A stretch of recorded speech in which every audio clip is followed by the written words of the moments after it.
Hi gang, Donna here. Today I have the pleasure of sitting down with Ricky Duran. Some of you guys may recognize him from The Voice. He was the runner-up on season 17. While we discuss his time on The Voice and he gives some tips if you're actually thinking about auditioning, we also talk about some of the tragedies in his life and the inspiration behind the music. Hi Ricky, how are you doing today? I'm great. How you doing? I'm doing fine. Some of you guys, if you've watched The Voice, you may recognize Ricky. He was the runner-up for season, 17? Yep, that's right. That's right. So why don't you take us a little bit on that journey of The Voice, and then we're going to backtrack because I know that you have had a love of music for a very long time. So Mm, let's talk about The Voice first, and then we'll go back. So Sure. what made you decide to go on The Voice? So really, it was an opportunity that presented itself so I'm from Worcester, Massachusetts. I had just moved to Austin, Texas, and I was playing a show. And the guy who hired me for the show, after I was done, came up to me and said that he had a friend who was a producer on the show, on The Voice.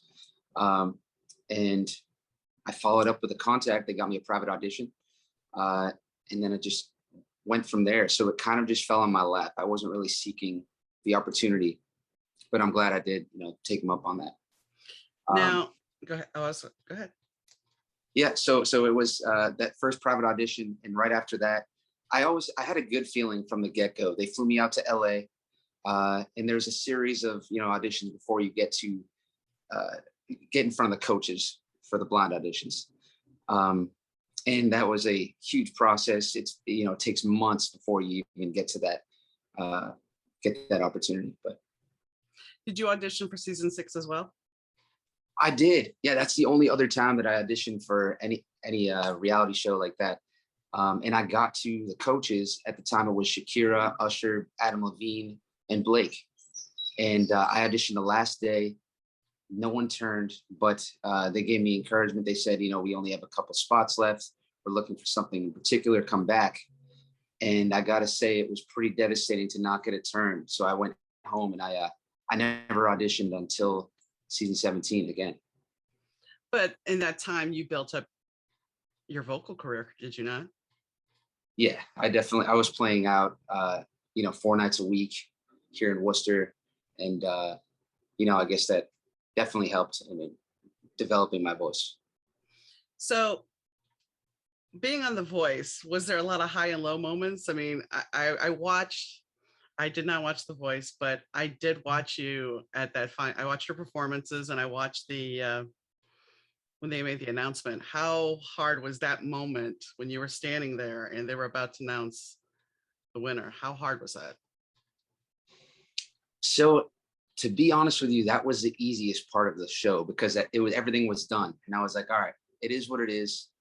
I had a talk with the other finalists that day were Jay Coote, who ended up being the winner here, myself, Rose Short, and Katie Caden. And on the way to the finale, I was like, hey, how do you guys feel? Like, do you really want to win this, or would you prefer to, another spot? Because there's a lot that goes into winning the show. There's a contract you're tied to. I had my talk with Blake Shelton, and he honestly told me that he thought it would be best if I didn't win the show because in his words, he said that he's seen the show kind of not really promote a lot of careers for artists. They have you on a contract, but they don't necessarily need to use or help you out. You're just kind of signed. And in a lot of instances, you can't really create the music you want to because you're consolidated to that particular contract. But yeah, it was interesting. When they called Jay Coote's name for the winner, it was a mix. I had mixed feelings because, part of me, even though Blake told me that, part of me did want to just say that I won the show, Mm-hmm.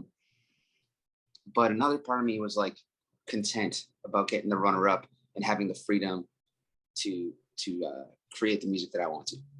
Well, you still have that attached to your name, which is good. But, I'm in the publishing world and, there was all this talk about, well, yeah, every author and every indie author wants a publishing contract.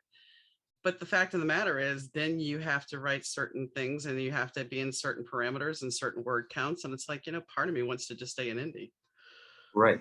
Yeah. Very Because you have similar. the freedom.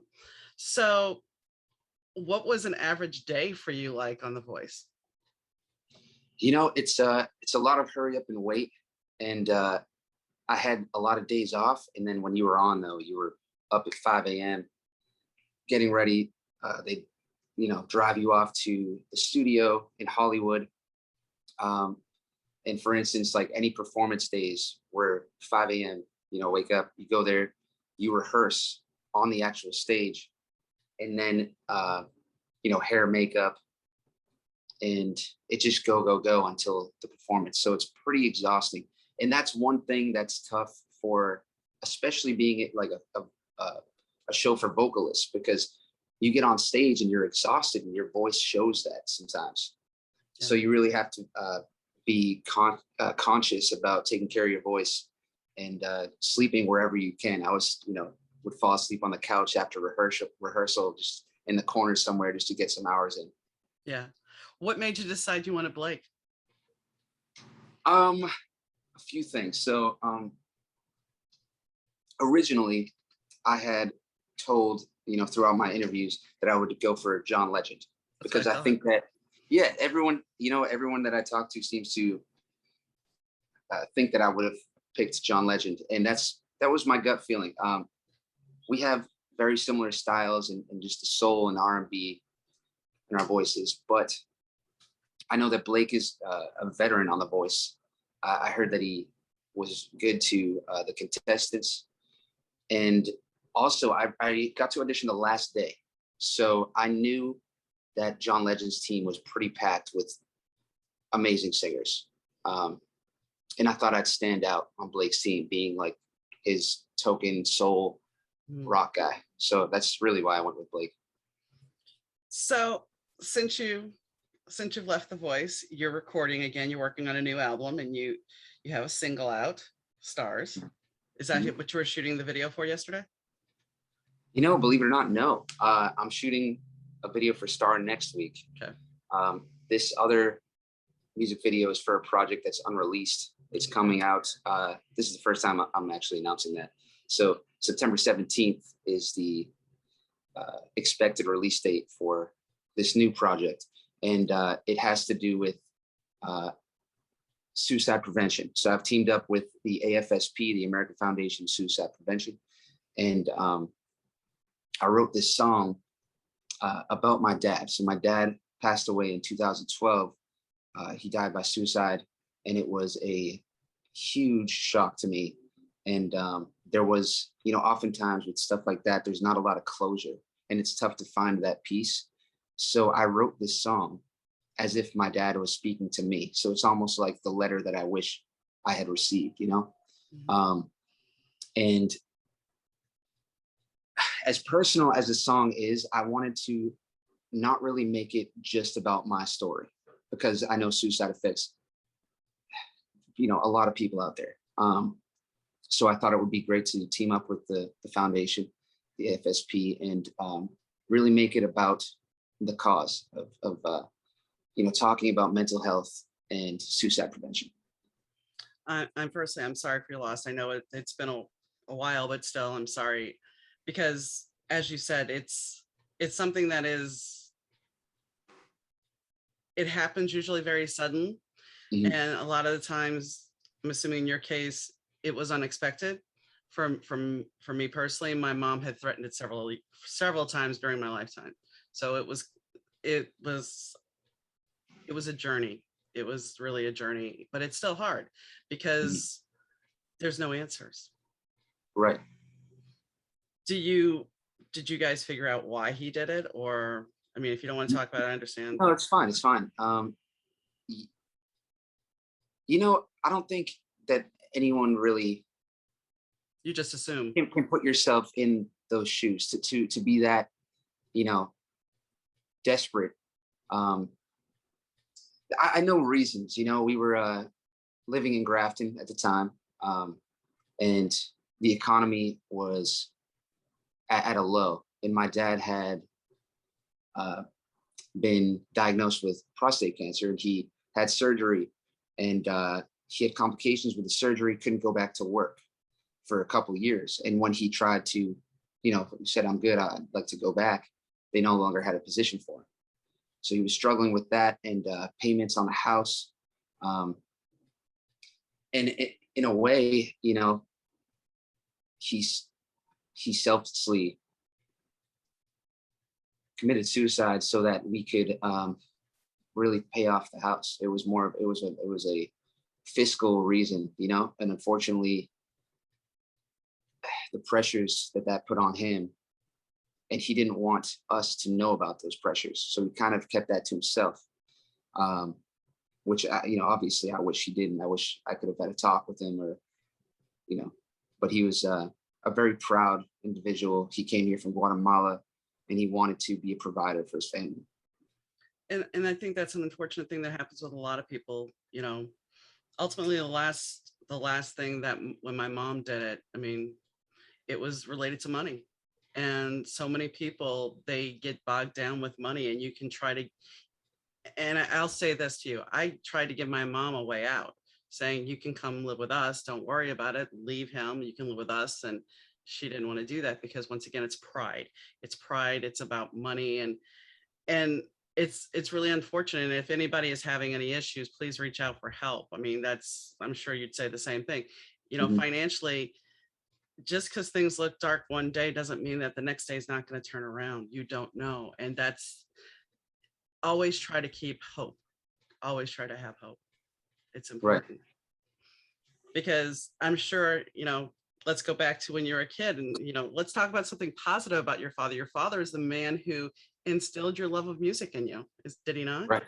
Yeah, for sure. He was always playing music. And actually, when he moved here from Guatemala, that was his main source of income. He was playing out in Quincy, Mass, Boston area.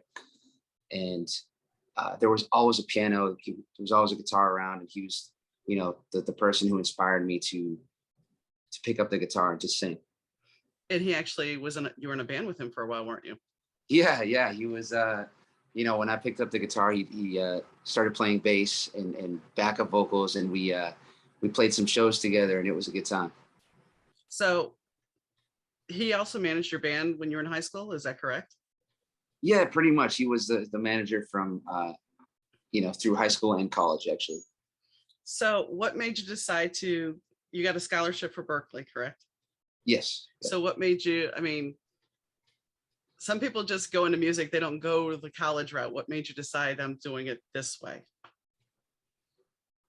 So I didn't really know what I wanted to do after high school. Well, hear this. I wanted to play music, but I didn't know what was the right way to go about it.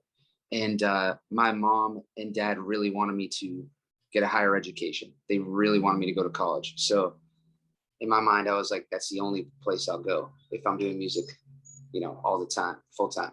And it's the only school I ended up applying to. So luckily I got in, and it was more of a, honestly, it was more to please my parents, to show them that it's tough to just graduate and then, leave and go on tour and try to perform. I felt like I owed it to them to try it this way and get a higher education. Do you think going there has now benefited you, because you can look at the industry in a different light, can't you?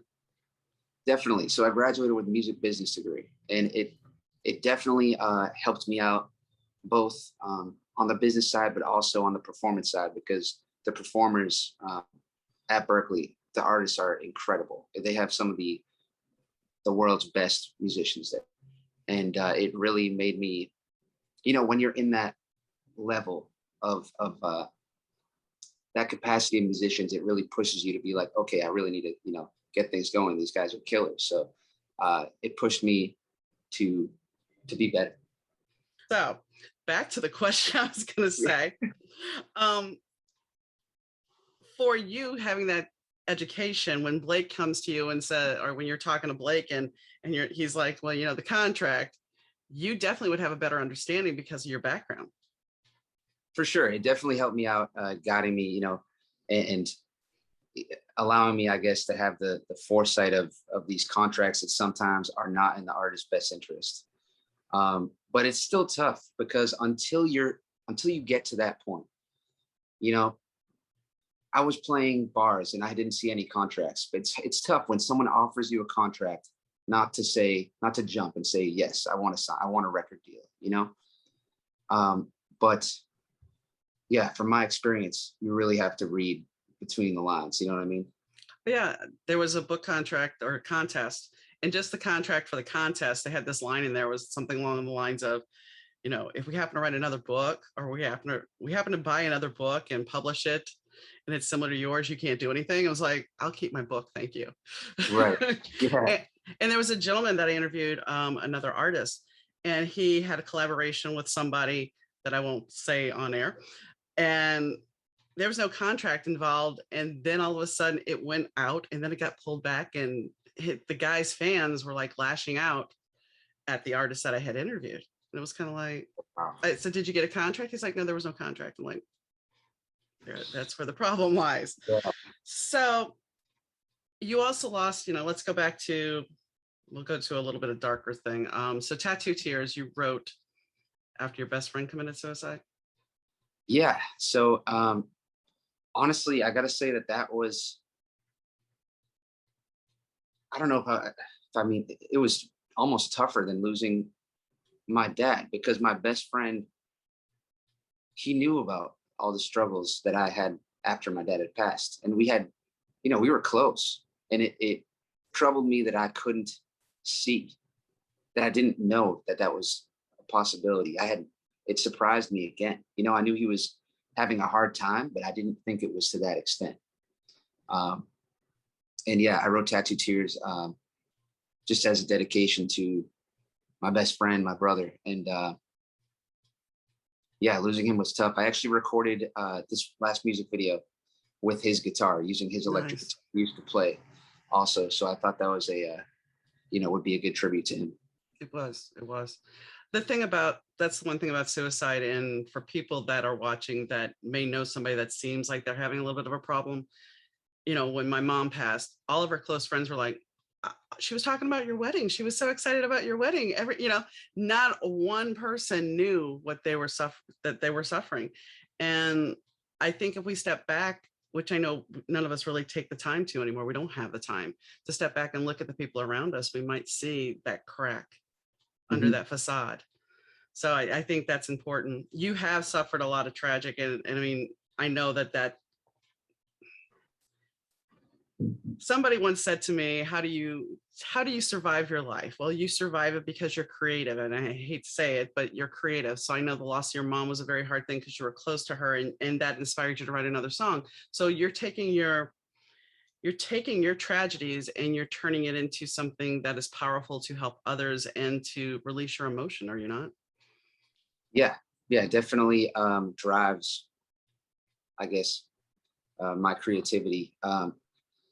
Really, my songwriting is just about expressing myself. So whatever I'm going through at the time, I guess that's why I've written these almost tribute songs for my mom, for my best friend, for my dad.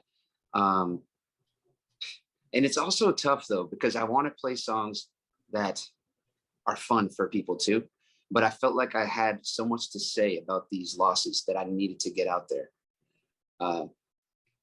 So I kind of go back and forth about, like, I really hope that I'm doing something good for people, when I'm talking about my stories and the need for mental health awareness. I hope that, someone, or it helps some people along the way.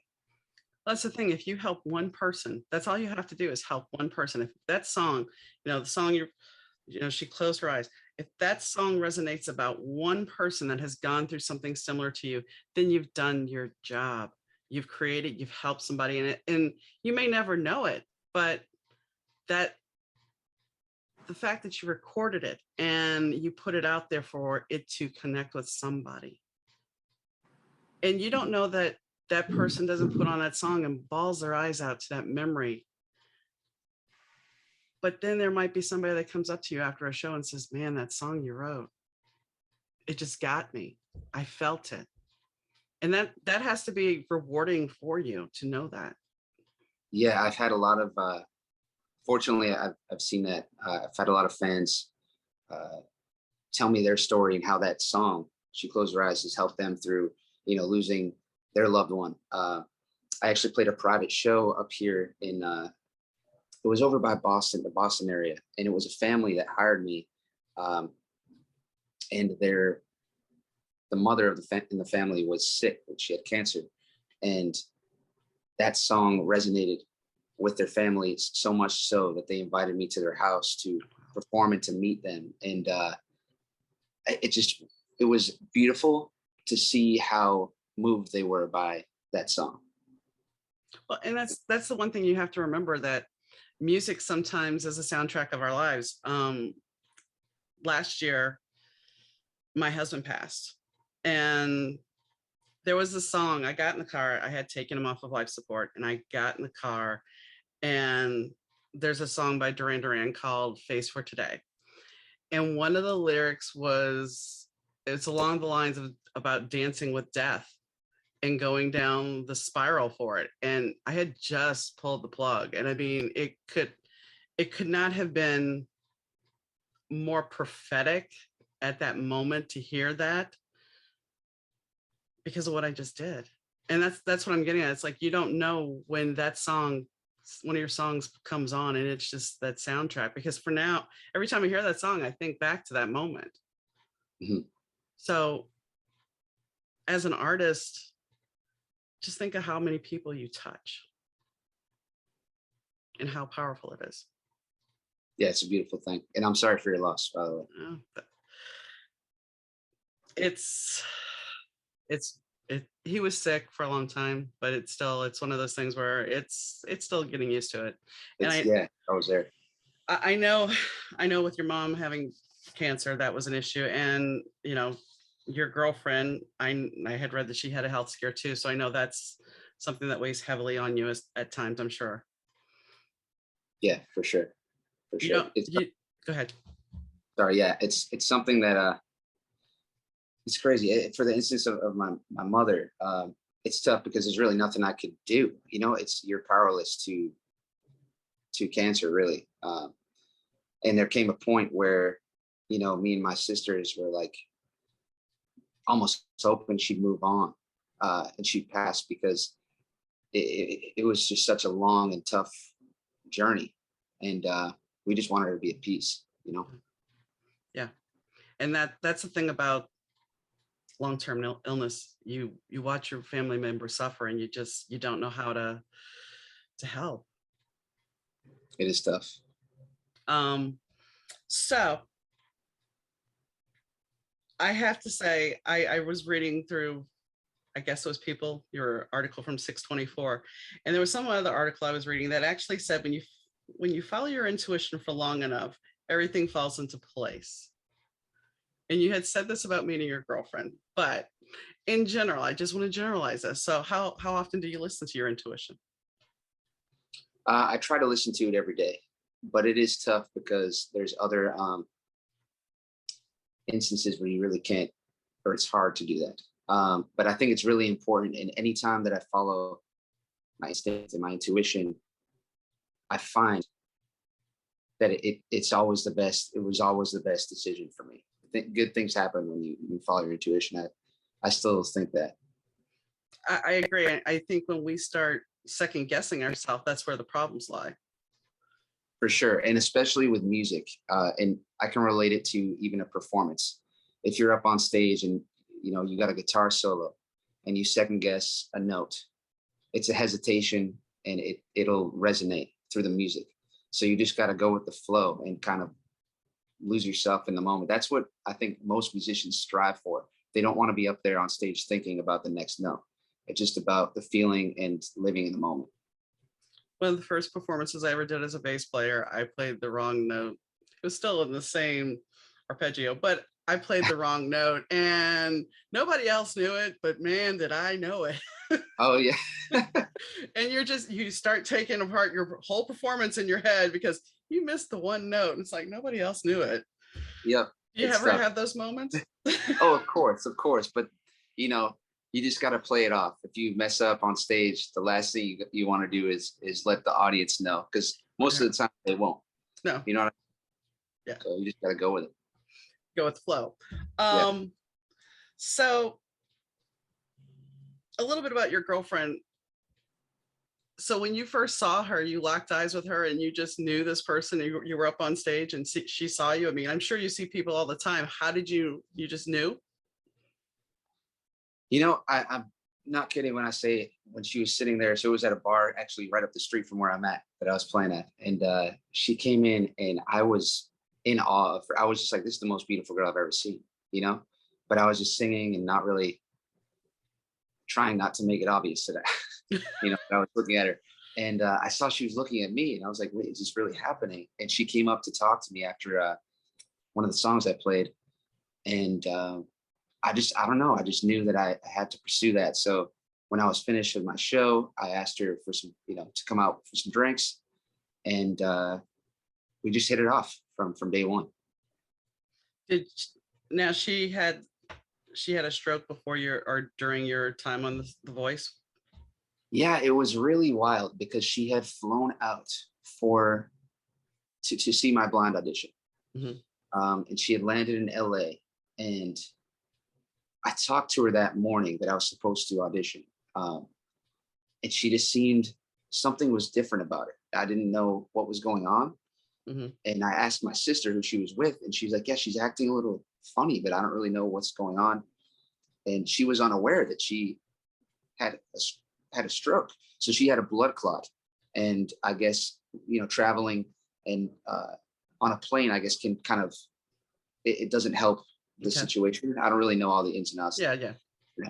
But yeah, so she got rushed to the ER, and they had told me she had a stroke. She was in surgery, so that was just, you know, came out of left field. It was such a shock. I was supposed to audition for this show. Next thing I know, I'm going to the hospital, and I had to tell the producers, you know, like, I can't audition today.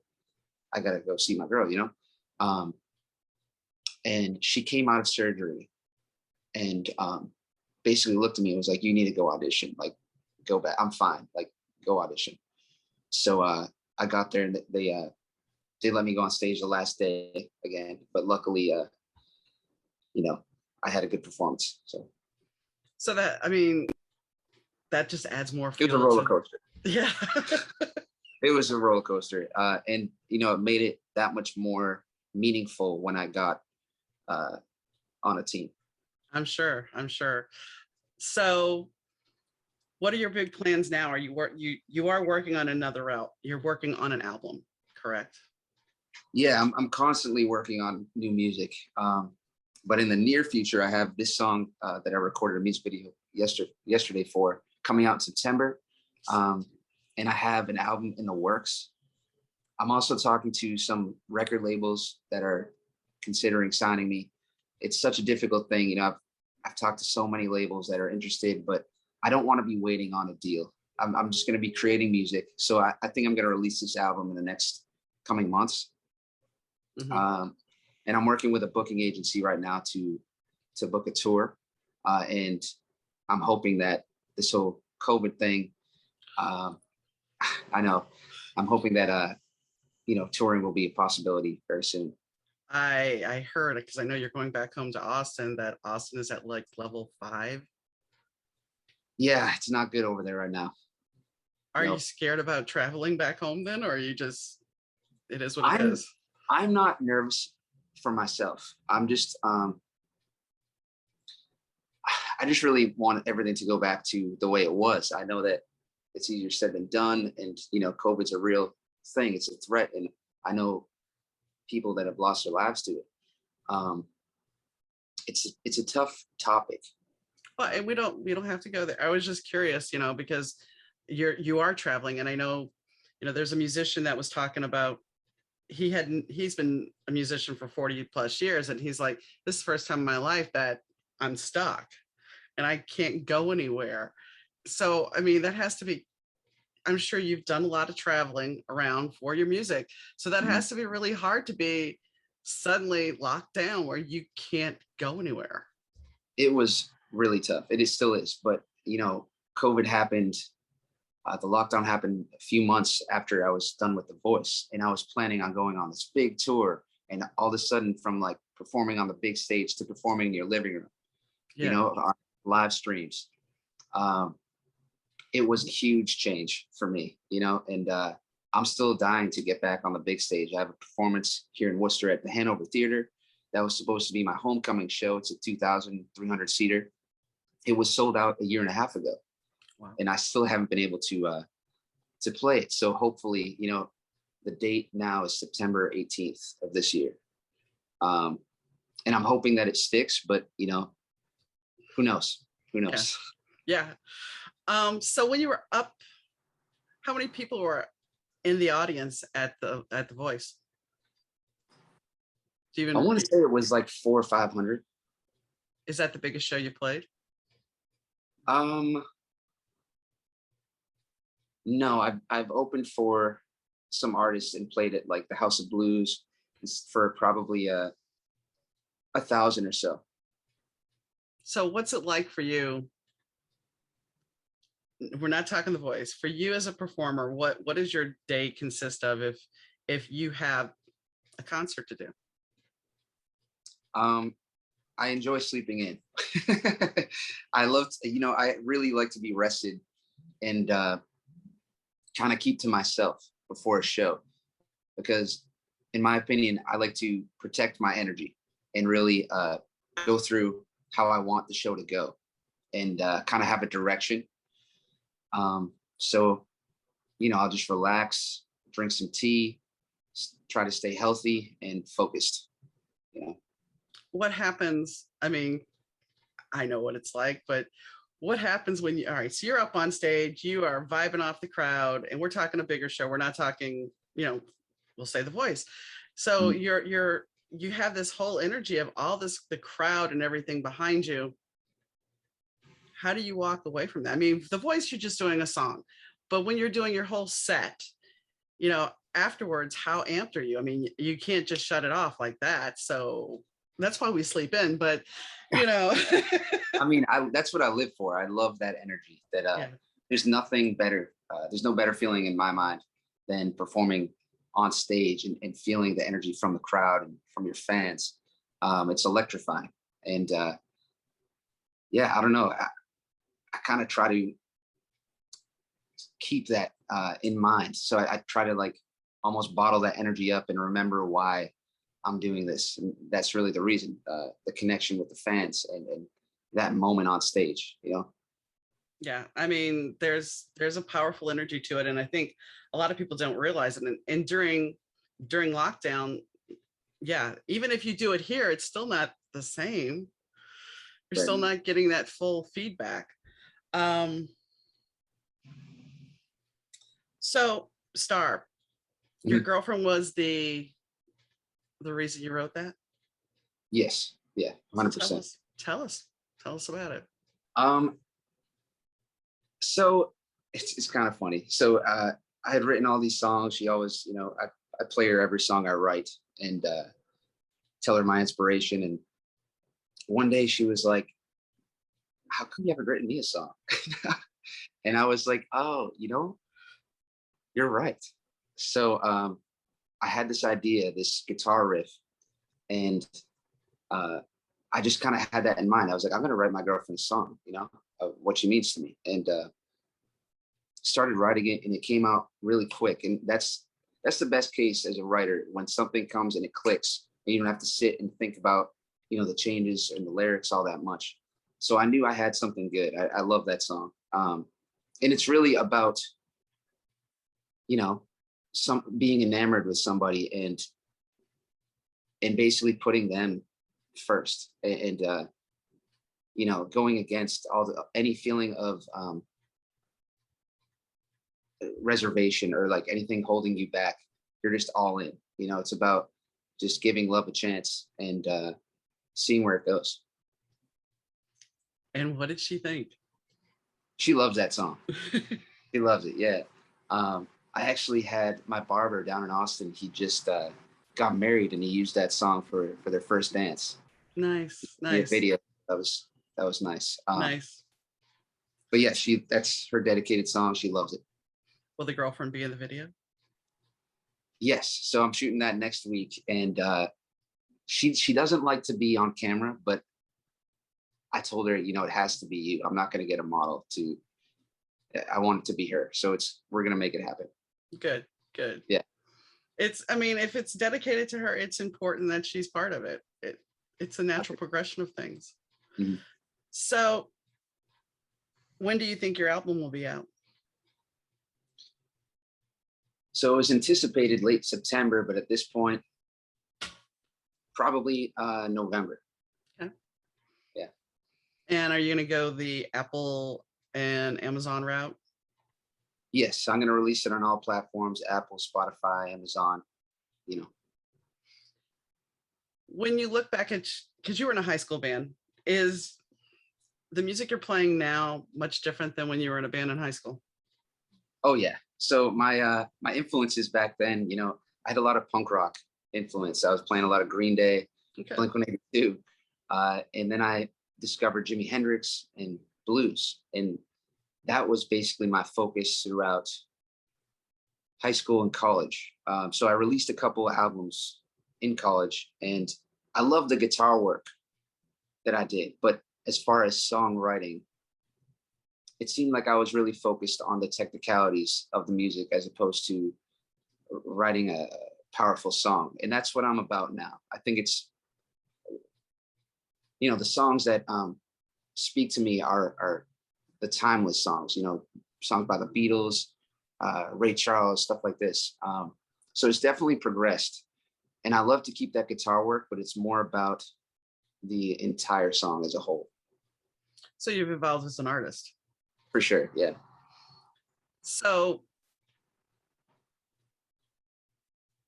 you play guitar, you play piano, correct? Yes, because I saw that on your performance. What other instruments do you play? I play a little bit of drums, and I definitely can play a bass line. I would say that I'm proficient, but I'm not it's not like the guitar, I can't just pick up the drums or the bass or even the piano and improvise like I can on the guitar. But I can definitely do it for like studio recordings. I've recorded piano. I would love to be a better drummer, to be honest with you, but it's a lot of fun. I didn't practice enough growing up. It happens. It happens. So are you bringing in other people to work on the album, or are you doing it all by yourself? Yeah, no. I have a full band, 5-piece. So I have a keyboard player, a bass player, drummer, and a second guitar player. Okay. So yeah. How many tracks are going to be on it? So that's kind of up in the air, but I believe we're at nine tracks. There's one feature track with a country artist that we co-wrote the song together. I won't say who it is right now, but I'm really excited for this song to be released. Awesome. Yeah. So where do you see yourself in about 5 years? If COVID doesn't exist, that's just, if COVID is no longer an issue. I really want a Grammy. I still want more, I want to be on tour. I want to be a household name. That's the reality of it. I still want more. Makes sense. Yeah.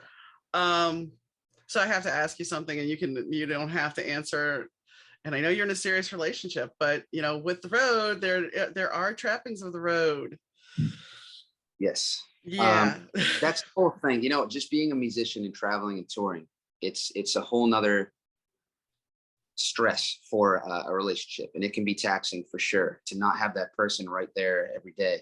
And even with COVID, I've been traveling a lot. Like I'm here right now in Massachusetts, and I've been here for 4 or 5 days, and it's just tough, not seeing your girlfriend, not being around all the time. But if you have a strong enough relationship and you communicate, it shouldn't be a problem. But it definitely is, just another factor that could go wrong. Well, and communication is key. I mean, no matter no matter if you're in the music business, if you have a long distance relationship, communication is key. For sure. So you won a Grammy. Yeah. And you won an American Music Award, I'm sure, and everything else. And you see the trappings. So what do you think is going to push you to get to that level?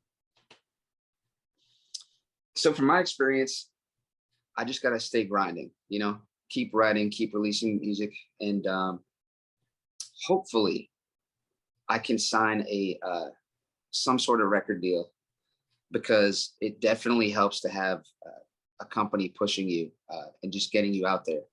So I'm working, talking with Sony, talking with Warner, and I'm hoping that they will get behind me and support some of my projects. That's awesome. And I hope that you do find the support you need, because it's hard doing it by yourself. It is. I mean, For because sure. how many other people are you competing with? Yeah, millions. So it's tough too, because nowadays in the music industry, it's not just the music. There's so much that goes into it. There's social media, there's, you know, marketing, having the look. And I mean, you need to be on TikTok, Instagram, Twitter every day. Mhm.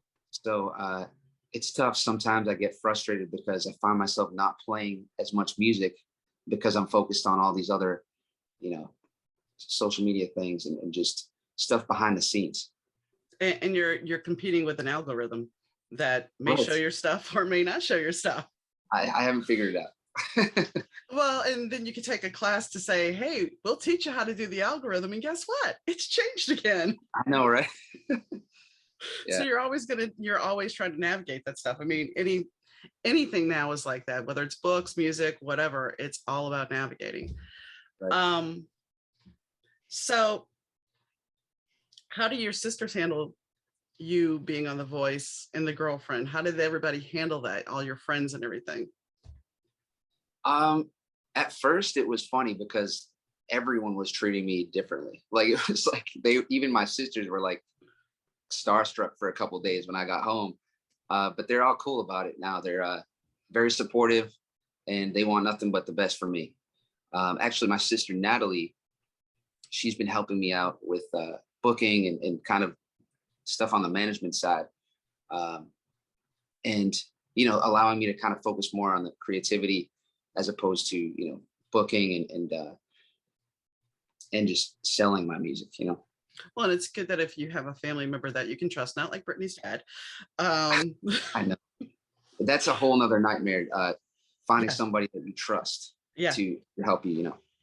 Johnny Depp's sister has done a lot of his stuff like that too, early in his career. So, you know, when you have that support system in place, that's good, because yes, it frees you up to do the creative stuff. And the creative stuff can take a lot of your time, and it should take a lot of your time if that is your passion. The one thing, I mean, as a musician, that's your passion, is it not? Of course, yeah. And that feeds your soul, and it gives you life. So being on The Voice, how much did it change your life?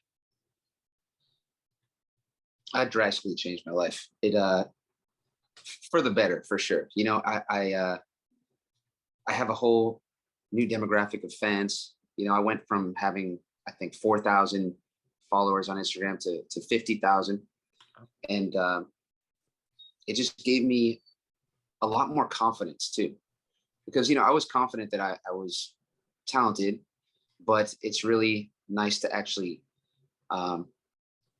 book a show and have a bunch of fans come out and support you. You know what I mean? Mhm. So it's changed my life a lot, and I get recognized, you know, in airports and when I'm in Nashville. So it's a good feeling. So it was definitely better that you went on The Voice. Yeah, I Uh, definitely would not change that. I would definitely do that again if I had to go back. if you could give anybody advice about going on a show like that, what would you tell them? The best advice, I think, is to be yourself and don't let anybody kind of present you in a light that you don't want to be in. Because when the show's over, you still have to be that person that they, you know, your fans that you gained expect that person. A a lot of people change for the show and for the producers. I don't think that's a good idea. Uh, Also, another big thing is before you even go on the show, you got to have a presence on social media and music out there for people to hear when they go see you, because a lot of the shows will have you sign a contract that you can't release music for a certain period of time after this or during the show and after the show. So you still want people to hear your music. So you got to have an online presence. That definitely is some sound advice. I want to go back to the producer aspect of changing you. Did they kind of, I mean, I know on some reality shows, some of it's scripted, and we're talking not necessarily a show like yours, but or that they've edited things certain ways to make people seem certain ways. Mm. So for you, were they kind of directing you on how to dress, how your persona should be, crafting this whole persona for you? Or did they? You know, I've seen them do that with other people, but I think that fortunately they liked who I was genuinely, and they kind of just talked to me about my life. And I have a lot going on, and I've had as you know, I've had a lot of tragedy, and that was a focal point uh, on the show about who I am. And so they didn't change me, my persona, and I'm happy with how they represented me. I think that's I because you are a strong person. I mean, you've gone through this, and that goes back to all this tragedy. That's another thing it's done for you. It's made you a stronger person. So by having that strong personality, they didn't have to mold you so much. You weren't necessarily going to be a yes person. Right, exactly. I definitely saw that happen to some artists on the show that necessarily didn't have an interesting story. You know what I mean? So they Mhm. would kind of push them in a different direction, uh, and you kind of hate to see that. No, because eventually you have to live your truth. Right. And if you go in and you are truthful about who you are, then you can continue to be yourself in all of this. Mhm. So is there anything else you'd like to tell anybody before I? Hmm. Um, yeah, I guess just thank you for the support. Thanks for having me, and please go check me out on social media, Spotify, and follow my journey. I'll be releasing a lot of music in the next coming months. So please go check that out, and thank you very much. And all your links will be in the write up on the show. Perfect. Thank you for doing this. Thanks, guys, for tuning in to the Better Two podcast. Your listenership is greatly appreciated. If you like what you hear, remember to hit subscribe. We also have our videos on YouTube. They're usually posted the same day as the podcast, and you should check it out. If you have a question or you would like to be a guest on the show, please drop me an email, and I'll be glad to talk to you about it. The email is Dauna, Dauna, at thebettertwopodcast.com. Thanks again for tuning in, and catch you next time.